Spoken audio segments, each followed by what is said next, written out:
ರಾಜಕೀಯ ಮಾಡಿಬಿಟ್ರು. ಆದ್ರೂ ನಾವು ಸುಮ್ಮನಾಗ್ಲಿಲ್ಲ.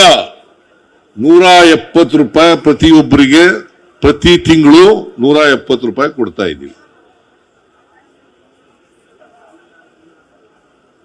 ನಾವು ಎಲ್ಲಿ ತಪ್ಪು ಮಾಡಿದೀವಿ?